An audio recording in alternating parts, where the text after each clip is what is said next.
உங்களைச் சுற்றி நடப்பதை ஒரு நிமிடம் கவனித்து பாருங்கள். நாம் எல்லாரும் தொடர்ந்து எதையோ ஒன்னை நோக்கி ஓடிக்கொண்டே இருக்கிறோம் இல்லையா?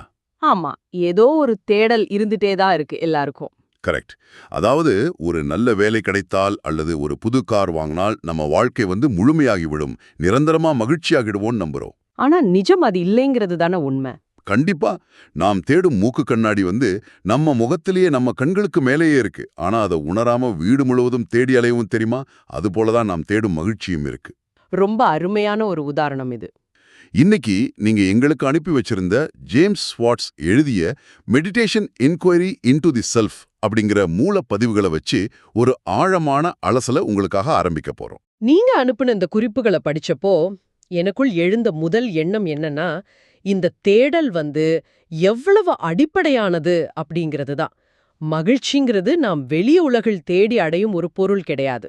ஓ, அது ஒரு பொருள் இல்லையா? ஆமா, அதுவே நமது இயல்பான நிலை, அதாவது அவர் ட்ரூ நேச்சர் அப்படின்னு ஜேம்ஸ் வாட்ஸ் மிக தெளிவாக கூறுகிறார். இதை நாம் புரிந்து கொள்ள தவறும்போதுதான் இல்லாத ஒன்னை தேடி ஓடும் ஓட்டம் தொடங்குது. அப்போ இன்னைக்கு நாம தியானம் அப்புறம் சுய விசாரணை இதை வெறும் சடங்குகளை பார்க்காம இதை புரிஞ்சுக்கிற ஒரு டூலா எப்படி பயன்படுத்துவதுன்னு பார்க்க போறோம். ஆமா, இந்த அடிப்படை உண்மையை உங்களுக்கு தெளிவாக புரிய வைக்கிற உளவியல் கருவிகளாக தியானத்தை எப்படி பயன்படுத்துவதுன்னு விரிவா பார்க்கலாம். கொஞ்சம் பொறுங்க. இதை நான் தர்க்க ரீதியா, அதாவது ஒரு லாஜிக்கா பார்க்க விரும்புறேன். சொல்லுங்க, என்ன லாஜிக் இடிக்குது உங்களுக்கு? நீங்க சொல்ற மாதிரி நான் தேடும் மகிழ்ச்சி எனக்குள் தான் இருக்கு, அதுதான் என் இயல்பு அப்படின்னா, நான் ரொம்ப வருஷமா ஆசைப்பட்ட ஒரு புது கார் வாங்கும்போதும் எனக்கு ஒரு பெரிய சந்தோஷம் வருது. ஆமா, வருந்தான். அல்லது எனக்கு ரொம்ப பிடித்த பிரியாணியை சாப்பிடும்போது ஒரு அலாதியான திருப்தி கிடைக்குதே, அந்த மகிழ்ச்சி அந்த பொருளில் இருந்து வரவில்லை என்றால் அப்புறம் எப்படி அந்த உணர்வு எனக்குள் இவ்வளவு ஸ்ட்ராங்கா வருது? இதை கேட்டுக்கொண்டிருக்கும் உங்களுக்கும் இதே சந்தேகம் கண்டிப்பா இருக்கும் இல்லையா? அந்த சந்தேகம் வருவது மிக இயல்புதான். இதையே மூல புத்தகத்துல பொருட்களில் மகிழ்ச்சி இல்லை, அதாவது தி இல்யூஷன் ஆஃப் ஆப்ஜெக்ட் ஹாப்பினஸ் அப்படின்னு ஆசிரியர் விளக்குகிறார். ஒரு சின்ன உதாரணத்தை எடுத்துப்போம். சொல்லுங்கள். நீங்க சொன்ன அதே பிரியாணி உங்களுக்கு மிகுந்த மகிழ்ச்சியை தரலாம். ஆனால் அதே பிரியாணியை ஒரு தீவிரமான சைவ உணவு சாப்பிட்றவங்க கிட்ட கொடுத்தா என்ன நடக்கும்? ஓ, கண்டிப்பா அவங்களுக்கு அது அருவருப்பையும் ஒருவேளை பெரிய கோபத்தையும் தான் தரும். கரெக்ட். அப்போ மகிழ்ச்சி என்பது அந்த உணவுக்குள் ஒரு வேதியியல் பொருள் மாதிரி இருந்திருந்தா அது அதை சாப்பிடும் இருவருக்கும் ஒரே மாதிரியான சந்தோஷத்தை தானே கொடுத்திருக்க வேண்டும். ஏன் அப்படி நடக்கல? ஆமா, லாஜிக் கிடைக்குது. அப்படி என்றால் உண்மையிலே அங்கே என்னதான் நடக்கிறது? அந்த பிரியாணியை நான் சாப்பிடும்போது என் மூளையில ஒரு பெரிய கிக்கு கிடைக்குதே, அந்த உணர்வு எங்கிருந்து வருது? அங்கேதான் மனித மனதின் விந்தை செயல்படுது. உங்களுக்கு ஒரு ஆசை வரும்போது நமக்குள் ஒரு விதமான மன அழுத்தம் அல்லது ஒரு தேடல் உருவாகுது. அதாவது ஒரு டென்ஷன் மாதிரி சொல்றீங்களா? ஆமா, சரியா சொன்னீங்க. அந்த ஆசை நிறைவேறாத வரை இது கிடைக்குமா கிடைக்காதா அப்படிங்கிற ஒரு விருப்பமும் பயமும் கலந்த ஒரு தடுப்புச் சுவர் உங்க மனதிற்குள் எழுந்து நிக்குது. இது ஒரு விதமான டென்ஷன் தான். ஓகே, புரியுது. உங்களுக்கு பிடித்த அந்த உணவு கிடைக்கும்போது அல்லது அந்த புது கார் வாங்கும்போது அந்த பொருள் அந்த டென்ஷனை உடைக்கிறது. ஆசை நிறைவேறிய அந்த மறுகணமே உங்களை சுற்றி இருந்த அந்த தடுப்பு சுவர் சில வினாடிகளுக்கு அப்படியே விலகுது. ஆஹா, அப்போ அந்த கேப்ல என் சொந்த சந்தோஷமே வெளியே வருதா? ஆமா, அந்த தடுப்பு சுவர் விலகியவுடன் உங்களுக்குள் இயற்கையாகவே ஆழத்தில் பெருக்கெடுத்து ஓடிக்கொண்டிருக்கும் உங்கள் சொந்த மகிழ்ச்சியை, அதாவது உங்கள் உண்மையான இயல்பை நீங்களே உணர்கிறீர்கள். ஆனா மனசு என்ன தப்பு கணக்கு போடுதுன்னா, இந்த பிரியாணி தான் எனக்கு இந்த சந்தோஷத்தை கொடுத்தது அப்படின்னு தவறாக நம்பிடுது. என்ன சொல்றது? இது ஒரு பெரிய மாயை தான். மிகச்சரி, அப்படித்தான் நடக்குது. எனக்கு கடுமையான தலைவலி இருக்கும்போது நான் ஒரு மாத்திரை போடுறேன். வலி நின்றவுடன் நான் ஒரு பெரிய நிம்மதியை உணர்றேன். அந்த நிம்மதி அந்த மாத்திரைக்குள் இல்ல. அந்த மாத்திரை வலிய மட்டும்தான் நீக்கியது. கண்டிப்பா, மாத்திரைக்குள் நிம்மதி இல்ல. வலி இல்லாத நிம்மதி என்பது என் உடலின் இயற்கையான நிலை. அதுபோலதான் இந்த பொருட்களும் நம்முடைய ஆசையை, அதாவது அந்த மன அழுத்தத்தை மட்டும் தற்காலிகமாக நீக்குகின்றன.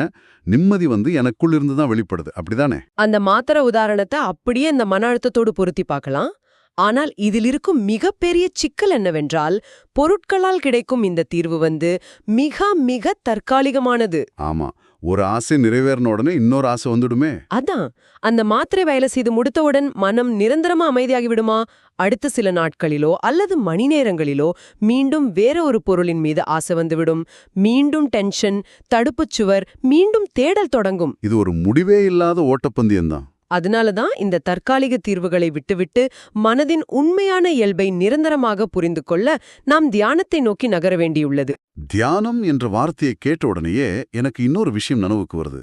தியானம் என்றாலே எல்லாரும் என்ன நினைக்கிறோம்னா, ஒரு அமைதியான இடத்தில் இருட்டில் உட்கார்ந்து கண்களை மூடிக்கொண்டு மனதை முற்றிலும் சூனியமாக்குவது அல்லது எண்ணங்களை நிறுத்துவதுன்னு சொல்ல வரீங்க இல்லையா? ஆமா, பிளாங்க் மைண்ட் கொண்டு வரணும்னு எல்லாரும் பலவந்தமா எண்ணங்களை நிறுத்த முயற்சி செஞ்சு 2 நிமிஷத்துக்கு மேல முடியாம தோற்றுப்போய் விருத்தி அடைந்திருப்போம். உங்கள் குறிப்புகளில் ஜேம்ஸ் வாட்ஸ் இதை ஒரு கட்டுக்கதை என்று சொல்வது எனக்கு ரொம்ப ஆச்சரியமா இருந்தது. தியானம் என்றால் மனதை சூனியமாக்குவது என்பது ஆன்மீக உலகில் இருக்கும் ஒரு மிகப்பெரிய கட்டுக்கதைதான். மனதை நிறுத்த நினைப்பதே அகங்காரத்தின், அதாவது ஈகோவோட ஒரு செயல்தான். ஆமா, என் எண்ணங்களை நான் கட்டுப்படுத்துகிறேன் என்ற நினைப்பே ஒரு பெரிய எண்ணம் தானே. கரெக்ட். அகங்காரம் எப்படி தன்னைத்தானே அழித்துக் கொள்ளும்? அது நடக்கவே நடக்காது. இன்னும் சிலர் எதிர்மறை எண்ணங்களை அழித்துவிட்டு முழுவதும் நேர்மறையான எண்ணங்களை மட்டும் உருவாக்குவதுதான் தியானம் என்று நினைக்கிறார்கள். வெறும் பாசிட்டிவ் அஃபர்மேஷன்ஸ் மட்டும் சொல்றது. ஆமா, அதுவும் மனதின் மேற்பரப்பில் செய்யும் ஒரு பூச்சி வேலைதான். அது அடிப்படை பிரச்சனையை தீர்க்காது. இந்த பிளாக் மைண்ட் பத்தி படிக்கும்போது உங்கள் குறிப்புகளில் இருந்த ஒரு சுவாரஸ்யமான, அதே சமயம் கொஞ்சம் பயமுறுத்தும் ஒரு நிஜ கதையை பார்த்தேன். ஜப்பான் நாட்டை சேர்ந்தவர் ஒருவர் மவுண்ட் ஃபுஜி மலையில பனிச்சறுக்கு விளையாடி கொண்டிருந்தாராம். ஆமா, அந்த இன்சிடென்ட் ரொம்ப முக்கியமானது. அவர் ஒரு பெரிய விபத்தில் சிக்காம நூல் இழையில தப்பித்திருக்கிறார். அந்த அதிர்ச்சியில தற்செயலாக அவரது மனம் முற்றிலும் நின்று போய் ஒரு எண்ணங்களே இல்லாத நிலையை அடைந்து விட்டார். அந்த எண்ணங்களே இல்லாத நிலை அவருக்கு அவ்வளோ பேரானந்தத்தை கொடுத்திருக்கு. கிட்டத்தட்ட 4 வருஷங்கள் அவர் எந்த கவலையும் இல்லாமல் ஒரு அரசனை போல வாழ்ந்திருக்கிறார். ஆனா அதற்கு பிறகு நடந்ததை கவனித்தீர்களா? ஆமா, 4 வருஷம் கழிச்சு திடீரென்று ஒரு நாள் அந்த மனிதருக்கு மீண்டும் மனம் வேலை செய்ய தொடங்கிவிட்டதில்லையா? அதுதான் இந்த கதையின் முக்கியமான இடம். மீண்டும் பழைய எண்ணங்கள், பயங்கள், பொறுப்புகள் எல்லாம் ஒட்டுமொத்தமாக திரும்பி வந்தன. அந்த மாற்றத்தை தாங்க முடியாமல் அந்த நபர் தன் குடும்பம், வேலை எல்லாவற்றையும் விட்டுட்டு மீண்டும் அந்த எண்ணங்களற்ற நிலையை தேடி பைத்தியம் போல அலைய ஆரம்பித்து விட்டார். மனதை நிறுத்த முயற்சி செய்வது எவ்வளவு ஆபத்தானது என்பதற்கு இது ஒரு பெரிய உதாரணம். அப்படியென்றால் சரியான தியானம் என்பதுதான் என்ன? மனதை பலவந்தமாக நிறுத்துவதை விட விபாசனா போல எண்ணங்களை ஒரு சாட்சியாக நின்று கவனிப்பதுதான் சரியான தொடக்கம். இதையே மந்திர தியானம் மூலம் எப்படி செய்வது என்று மூலப்புத்தகம் விளக்குது. மந்திர தியானமா? அதாவது ஸ்லோகங்கள் சொல்றதா? உதாரணத்திற்கு ஓம் நம சிவாய என்ற மந்திரத்தை எடுத்துக்கொள்வோம். இதை வெறும் வார்த்தையாக இயந்திரத்தனமாக உச்சரிப்பதில் எந்த பலனும் இல்லை. இதன் அர்த்தத்தை உணர்ந்து தியானிப்பது எப்படின்னு பார்க்கணும். ஓகே, அதோட அர்த்தம் என்ன? ஓம் என்பது பேரறிவை, அதாவது பிரபஞ்சத்தின் ஆதி உணர்வை குறிக்கிறது. நம என்றால் நான் அல்ல என்று அர்த்தம். அதாவது என் அகங்காரத்தை, ஈகோவை நான் கழற்றி வைக்கிறேன் என்று பொருள். ஓகே, சிவாயா என்பது என்ன? சிவாயா என்பது எப்பொழுதும் மங்களகரமான, குறையற்ற ஒன்றை குறிக்கிறது. ஒரு நிமிடம் இருங்கள். நம என்றால் நான் அல்ல என்ற விளக்கம் எனக்கு புரிகிறது. ஆனால் வெறும் ஒரு வார்த்தையை சொல்வதால் என் ஈகோ எப்படி காணாமல் போகும்? அது ரொம்ப சுலபமாக தெரிகிறதே. அந்த வார்த்தையை உச்சரிக்கும் போது நிஜமாகவே உள்ளே என்ன நடக்கிறது? வெறும் வார்த்தையாக உச்சரித்தால் எதுவும் நடக்காது. ஆனால் அந்த வார்த்தையின் அர்த்தத்தின் மீது உங்கள் முழு கவனத்தையும் குவிக்கும்போது உங்கள் மனதின் ஓட்டம் திசை திருப்பப்படுகிறது. அப்போ அந்த நான்கிற எண்ணம் உடையதா? ஆமா, நான் அல்ல என்று நீங்கள் உணரும் ஒவ்வொரு முறையும் உங்கள் எண்ணங்களோடு நீங்கள் உங்களை அடையாளப்படுத்திக் கொள்வது உடைகிறது. அப்படி செய்யும்போது ஒரு எண்ணம் முடிந்து அடுத்த எண்ணம் தொடங்குவதற்கு நடுவே உள்ள அந்த சிறிய இடைவெளியை நம்மால் கவனிக்க முடியும். ஓ, அந்த கேப், அந்த அமைதியான இடைவெளி தான் தியானத்தின் முதல் படியா? கரெக்ட். அந்த இடைவெளியை கவனிக்கும்போதுதான் நாம் நான் யார் என்ற அடுத்த கட்ட ஆழமான கேள்விக்கே நகர்கிறோம். நான் யார்? இந்த கேள்விதான் எல்லா ஆன்மீகத் தேடல்களுக்கும் ஆணிவேர். இப்போது தியானத்தின் மூலம் என் மனதையும் என் எண்ணங்களுக்கும் நடுவே உள்ள இடைவெளியையும் நான் ஒரு சாட்சியாக நின்று கவனிக்கிறேன் என்றால் அந்த எண்ணங்கள் நான் இல்லை என்பது தெளிவாகிறது. ஆமா, ரொம்ப தெளிவா புரியும். அந்த மனமும் நான் இல்லை என்பது புரிகிறது. அப்படியென்றால் உண்மையில் நான் யார்? நமது இந்த உடலுக்கும் மனதுக்கும் உள்ளே என்னதான் இருக்கிறது? இதையெல்லாம் நான் எப்படி பிரித்து பார்ப்பது? இதை புரிந்து கொள்ள நமது இருப்பை 3 உடல்களாகவும் 3 நிலைகளாகவும் பிரித்து பார்க்க வேண்டும்.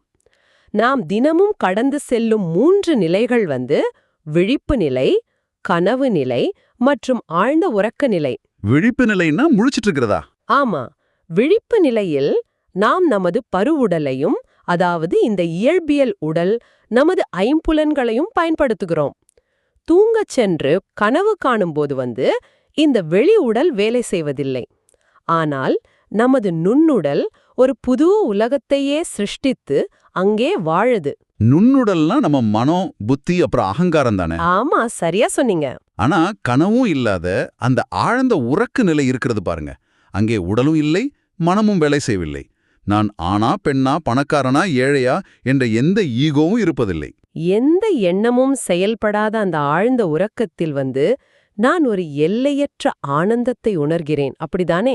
ஆமா, அதனால்தான் காலையில தூங்கி எழுந்ததும் அப்படா நேத்து ராத்திரி நான் ரொம்ப நிம்மதியா தூங்குனேன்னு சொல்கிறேன். ஆனால் நீங்கள் சொல்வதை பார்த்தால் அங்கே மனமே இல்லை, நான் என்ற ஈகோவும் இல்லை என்றால் அந்த நிம்மதியை அனுபவித்தது யார்? இது ஒரு நல்ல கேள்வி. காலையில் நான் நிம்மதியாக இருந்தேன் என்று சொல்வது எந்த நான்? மனமில்லாத அந்த இடத்திலும் விழிப்போடு இருந்து அந்த அமைதியை உணர்ந்த அந்த நான் தான் உங்களின் உண்மையான சுயம், அதாவது பியோர் கான்ஷியஸ்னஸ். மனம் அணைந்திருந்த போதும் நீங்கள் அங்கே இருந்தீர்கள். இதை நான் இப்படி உருவாகப்படுத்தி பார்க்கிறேன். நான் ஒரு தியேட்டரில் இருக்கும் மூவி ப்ரொஜெக்டர் போலவா? மூவி ப்ரொஜெக்டரா? ரொம்ப சுவாரஸ்யமா இருக்கே, சொல்லுங்க. அதாவது விழிப்பு நிலை என்பது தியேட்டரில் ஒரு அதிரடியான ஆக்ஷன் படம் ஓடுவது போல, கனவு நிலை என்பது விதவிதமான மாயைகள் நிறைந்த ஒரு கிராஃபிக்ஸ் படம் போல. ஆனால் ஆழ்ந்த உறக்கம் என்பது திரையில் எந்த படமும் ஓடவில்லை, வெறும் வெற்று திரையில் வெளிச்சம் மட்டும் விழுந்து கொண்டிருக்கிறது. சூப்பர். படங்கள் மாறலாம், படம் ஓடாமலும் போகலாம். ஆனால் அந்த ப்ரொஜெக்டரில் இருந்து வரும் அந்த வெளிச்சம் மாறுவதே இல்லை. அதைத்தான் நாம் உண்மையான நான் என்கிறோமா? மிக அற்புதமான ஒப்புமை. அந்த ப்ரொஜெக்டர் வெளிச்சம்தான் நீங்கள். ஆனால் இங்குதான் ஒரு முக்கியமான சிக்கல் வருகிறது. என்ன சிக்கல்? விழிப்பு நிலையில் என்ன நடக்கிறதென்றால், உங்களது பழைய வாசனைகள், அதாவது பல ஜன்மங்களாக மூளைக்குள் பதிவாகியுள்ள ஆசைகள், பழக்க வழக்கங்கள், மேலும் சாத்வீகம், ராஜசம், தாமசம் ஆகிய 3 குணங்கள் அந்த வெளிச்சத்தின் முன்னே நின்று விடுகின்றன. ஓ, அப்போ வெளிச்சம் மறைக்கப்படுதா? ஆமா. அதனால் நீங்கள் உங்களை அந்த திரையில் ஓடும் வெறும் உடலாகவும் உணர்ச்சிகளாகவும் நம்பிவிடுகிறீர்கள். கொஞ்சம் இருங்க, ரொம்ப ஆழமாக போகிறோம். வாசனைகள், குணங்கள், இந்த சம்ஸ்கிருத வார்த்தைகளை அப்படியே கடந்து செல்ல வேண்டாம். எனக்கு இது கொஞ்சம் குழப்பமாக இருக்கிறது. நடைமுறை வாழ்க்கையில் இதையெல்லாம் எப்படி புரிந்து கொள்வது? கண்டிப்பா விளக்குறேன். இந்த குணங்கள் என் ப்ரொஜெக்டர் வெளிச்சத்தை எப்படி மறைக்கின்றன? இதை மிக எளிமையாக புரிந்து கொள்ளலாம். வாசனைகள் என்பது உங்கள் ஆழ்மனதில் பதிவாகியிருக்கும் ஒரு சாஃப்ட்வேர் புரோகிராம்கள் மாதிரி. நீங்கள் எந்த சூழ்நிலைக்கு எப்படி ரியாக்ட் செய்வீர்கள் என்பதை இந்த வாசனைகள் தான் முடிவு செய்கின்றன. அப்போ குணங்கள்னா என்ன? குணங்கள் அந்த ப்ரொஜெக்டர் லென்ஸின் மீது வைக்கப்படும் வண்ணக் கண்ணாடிகள் போல. 3 குணங்கள் உண்டு: தாமசம், ராஜசம் மற்றும் சாத்வீகம். தாமசம்னா என்ன? ஒரு மாதிரி சோம்பேறித்தனமா? ஆமா, தாமசம் என்பது ஒருவிதமான மந்த நிலை. காலையில் அலாரம் அடித்ததும் இன்னும் கொஞ்சம் தூங்கலாம் என்று நினைப்பது தாமசம். ஓகே. ராஜசம்னா என்ன? ராஜசம் என்பது தீராத ஆசை, பதற்றம், ஏதோ ஒன்றை சாதிக்க வேண்டும் என்ற ஓட்டம். ஒரு முக்கியமான மீட்டிங்கிற்கு முன் வரும் பதற்றம் ராஜசம். அப்போ சாத்வீகம்னா அமைதியா இருக்கிறது இல்லையா? கரெக்ட். சாத்விகம் என்பது தெளிவு, அமைதி, புரிதல். காலையில் எழுந்து அமைதியாக ஒரு கப் காபி குடித்துக்கொண்டு சூரிய உதயத்தை பார்க்கும் அந்த ரம்யமான நிலை சாத்விகம். அப்படியென்றால் என் ஒட்டுமொத்த குணாதிசயமும் இந்த 3 கண்ணாடிகளின் கலவைதானா? நான் கோபப்படும்போது அது வெறும் ராஜசம் என்ற கண்ணாடி. நான் சோம்பேறியாக இருக்கும்போது அது தாமசம் என்ற கண்ணாடி. ஆமாங்க, நீங்க சரியா புரிஞ்சுக்கிட்டீங்க. ஆனால் நான் எந்த கண்ணாடியும் இல்லை, நான் வெறும் வெளிச்சம் மட்டும்தான் என்கிறீர்கள், சரிதானே? அதுதான் உண்மை. அந்த வெளிச்சத்திற்கு எந்த குணமும் இல்லை. இந்த திரையில் ஊடும் படம் நிஜம் அல்ல. நான் அந்த படத்தை பார்க்கும் சாட்சி அல்லது அந்த வெளிச்சம் என்று உணர்வதுதான் ஞானம். இங்கேதான் எனக்கு ஒரு மிகப்பெரிய கேள்வி வருகிறது. நான் அந்த ப்ரொஜெக்டர் வெளிச்சம் போன்ற சுய அறிவு அல்லது எல்லையற்ற உணர்வு என்று வைத்துக்கொள்வோம். அந்த ஞானத்தை நான் எப்படி அடைவது? சொல்லுங்க. அது ஏதாவது ஒரு மேஜிக் வித்தையா? அல்லது தியானத்தில் அமரும்போது திடீரென்று உடலில் ஒரு மின்னல் வெட்டுவது போல தலைக்கு மேல் ஒரு பெரிய ஒளி தோன்றுவது போன்ற அதீத அனுபவமா? நிறைய பேர் அப்படி ஒரு அனுபவத்துக்காக தானே தியானம் செய்கிறார்கள். இங்குதான் ஆன்மீக தேடல்ல பலரும் மிகப்பெரிய தவறு செய்கிறார்கள். ஞானம் அல்லது தன்னுணர்வு என்பது ஏதோ வானத்திலிருந்து குதிக்கும் ஒரு அதிர்ச்சியான அனுபவம் அல்ல. இதை கொஞ்சம் ஆழமாக கவனியுங்கள். அனுபவங்கள் எல்லாமே தோன்றி மறையக்கூடியவை. ஓ, எக்ஸ்பீரியன்ஸ் நிரந்தரம் இல்லையா? ஆமா, தியானத்தில் நீங்கள் ஒரு பெரிய ஒளியை கண்டாலும் சரி, அல்லது சிலிர்ப்பான அதீத அமைதியை உணர்ந்தாலும் சரி, அதுவும் ஒரு அனுபவமே. அந்த அனுபவம் முடிந்துவிடும். சரி, அந்த அனுபவத்தை கவனிக்கும் ஒரு சாட்சி உங்களுக்குள் இருக்கிறதல்லவா? ஆமா, இருக்கு. அந்த ஒளியை பார்த்தது யார்? நான் பார்த்தேன் என்று சொல்கிறேன். அப்ப அந்த ஒளி நான் இல்லை, அதை வேடிக்கை பார்த்த நான் தான் நிஜம், அப்படித்தானே? அதனால்தான் ஞானம் என்பது ஒரு அனுபவம் அல்ல, அது ஒரு தெளிவான அறிவு. நான் இந்த உடல் அல்ல, என் எண்ணங்கள் நான் அல்ல, நான் எல்லையற்ற ஒரு உணர்வு என்பதை எந்த சூழலிலும் சந்தேகமில்லாமல் ஆழமாக உறுதியாக அறிவதே உண்மையான விடுதலை. ஆனால் இது வெறும் அறிவாக மட்டும் இருந்தா எப்படி பயன்படும்? ஒரு புத்தகம் படிப்பதாலோ அல்லது ஒரு கோட்பாட்டை புரிந்து கொள்வதாலோ என் வாழ்க்கை எப்படி மாறும்? எனக்கு தியானத்துல அந்த பேரானந்தம் கிடைக்க வேண்டாமா? உங்களுக்கு அந்த அமைதி வேணும் இல்லையா? ஆமா, வெறும் அறிவு மட்டும் இருந்தா எனக்கு எப்படி அந்த ஆனந்தம் கிடைக்கும்? ஏட்டுச் சுரக்காய் கறிக்குதவாதுன்னு சொல்லுவாங்களே. இது வெறும் தகவலோ அல்லது மனப்பாடம் செய்யும் அறிவோ அல்ல. இது அனுபவபூர்வமான அறிவு, அதாவது அசிமிலேட்டட் நாலேஜ். இதை இப்படி புரிந்து கொள்ளுங்கள். உங்களுக்கு உங்கள் பெயர் தெரியும் இல்லையா? கண்டிப்பா தெரியும். உங்கள் பெயர் உங்களுக்கு தெரியும் என்பதை நீங்கள் ஒவ்வொரு நிமிடமும் என் பெயர் இது, என் பெயர் இது என்று உச்சரித்து அனுபவித்துக் கொண்டிருக்க வேண்டிய அவசியமில்லையே. அது அவசியமே இல்ல. அது எனக்கு இயல்பாகவே தெரியும். யாராவது நள்ளிரவில் என்னை எழுப்பி கேட்டால் கூட உடனடியாக என் பெயர் எனக்கு தெரியும். அதுபோலத்தான் உங்களை முழுமையாக அறிந்து கொள்வதும். ஒருமுறை நீங்கள் அந்த எல்லையற்ற உணர்வுதான் என்பதை ஆழமாக அறிந்துவிட்டால் உங்களுக்குள் இருக்கும் அந்த அமைதியை தக்கவைக்க எந்த போராட்டமும் தேவையில்லை. அறிவாக உறைந்துவிட்ட உன்னே நீங்கள் திரும்ப திரும்ப அனுபவிக்க போராட வேண்டியதில்லை. ஆனால் நடைமுறை வாழ்க்கையில இது எப்படி வேலை செய்யும்? நான் எல்லையற்ற உணர்வு என்று எனக்கு தெரியும். ஆனால் என் ஆபீஸ்ல என் பாஸ் என்னை மிக கடுமையாக திட்டுகிறார். அப்ப கோபம் வரும் இல்லையா? ஆமா. அப்போது எனக்கு பயங்கரமான கோபம் வருது. என் இதயம் வேகமாக துடிக்கிறது. அந்த நேரத்துல இந்த அறிவு எனக்கு எப்படி ஒரு கவசமாக பயன்படும்? இது என்னை கோபமே வராத ஒரு ரோபோவாக மாற்றிவிடுமா? இது உங்களை ரோபோவாக மாற்றாது. ஆனா உங்களுக்குள் ஒரு பெரிய இடைவெளியை உருவாக்கும். உங்கள் பாஸ் உங்களை திட்டும்போது உங்கள் உடலிலும் மனதிலும் கோபம் எழும். அது இயல்புதான். அப்புறம் அப்படி நான் அமைதியா இருக்கிறது. ஆனால் ஞானமுள்ள ஒருவருக்கு, ஆஹா, என் மனம் இப்போது ராஜசம் என்ற குணத்தால் ஆட்கொள்ளப்பட்டுள்ளது, உடம்பில் இரத்த அழுத்தம் கூடுகிறது என்று அதை ஒரு சாட்சியாக நின்று கவனிக்க முடியும். ஓ, அந்த கோபத்தை நான் வெளியிருந்து வேடிக்கை பார்ப்பேனா? ஆமா, அந்த கோபத்தை நீங்கள் உணர்வீர்கள். ஆனால் நீங்களே அந்த கோபமாக மாறமாட்டீர்கள். நான் கோபப்படுகிறேன் என்பதற்கும் எனக்குள் கோபம் எழுகிறது என்பதற்கும் பெரிய வித்தியாசம் இருக்கிறது. நீங்கள் அந்த வெளிச்சம் என்ற அறிவு இருக்கும்போது அந்த கோபத்திற்கு மேலும் எரிபொருள் ஊற்ற மாட்டீர்கள். ஓகே, நிலைமையை கையாளவன், ஆனால் உள்ளுக்குள் எந்த பாதிப்பும் இல்லாமல் அமைதியாக இருப்பேன். இது உண்மையிலேயே கண்ணை திறக்கும் ஒரு விஷயமாக இருக்கிறது. ஆமா, அனுபவத்தை தேடி போனால் அது முடிந்தவுடன் மீண்டும் ஏமாற்றம்தான் மிஞ்சும். அறிவாக மாறிவிட்டால் அது நிரந்தரம். நான் யார் என்ற தெளிவு வந்துவிட்டால் எந்த சூழ்நிலையிலும் நான் என்னை தொலைக்க மாட்டேன். கரெக்ட். இந்த அறிவை நாம் வளர்த்து கொள்ளும்போது வாழ்க்கையின் இன்ப துன்பங்கள் எல்லாமே அந்த திரையில் ஓடும் படம் போல மாறிவிடும். நீங்கள் உங்களை அந்த படத்தின் ஒரு பாத்திரமாக நினைக்காமல் அந்த படத்தை பார்க்கும் சாட்சியாக உணரத் தொடங்குவீர்கள். ரொம்ப தெளிவா விளக்குனீங்க. இப்போது இந்த முழு உரையாடலையும் கேட்டுக்கொண்டிருக்கும் நீங்கள் உங்கள் அன்றாட வாழ்க்கையோடு கொஞ்சம் பொருத்தி பாருங்க. கண்டிப்பா பயிற்சி செஞ்சு பாருங்க.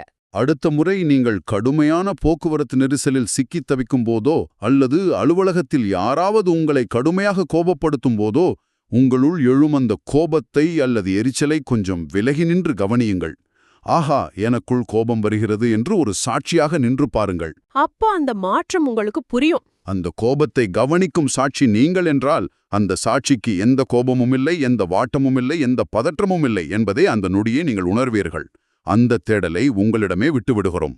ரொம்ப ஆழமான ஒரு தேடல் இது. இவ்வளவு நேரம் கேட்டதுக்கு ரொம்ப நன்றி. இந்த Tamil voice reads channel monetisation இல்லாம தான் நடக்குது. இந்த ஆடியோ புத்தகம் உங்களுக்கு பயன்தருது என்று நினைத்தால் இந்த முயற்சி தொடர்ந்து போக உங்க ஆதரவு மிகவும் உதவும். ஆமா, உங்க ஆதரவு ரொம்ப முக்கியம். என்னுடைய இந்த முயற்சிக்கு நன்கொடை அளிக்க விருப்பம் இருந்தால் டிஸ்கிரிப்ஷன்ல கொடுக்கப்பட்டுள்ள UPI ஐடி மூலம் வழங்கலாம். உங்களால் முடிந்த அளவு போதும். சிறிய ஆதரவும் பெரிய உதவிதான். இந்த வீடியோ உங்களுக்கு பயனுள்ளதாக இருந்தால் சப்ஸ்கிரைப் பண்ணுங்க, மற்றவர்களுக்கும் பகிர்ந்து கொள்ளுங்க. இந்த கருத்துக்கள் அவர்களுக்கும் தேவையாக இருக்கலாம். கண்டிப்பா லைக் பண்ணுங்க, உங்க கருத்துக்களை கமெண்ட்ல பகிருங்க. மனப்பூர்வமான நன்றி.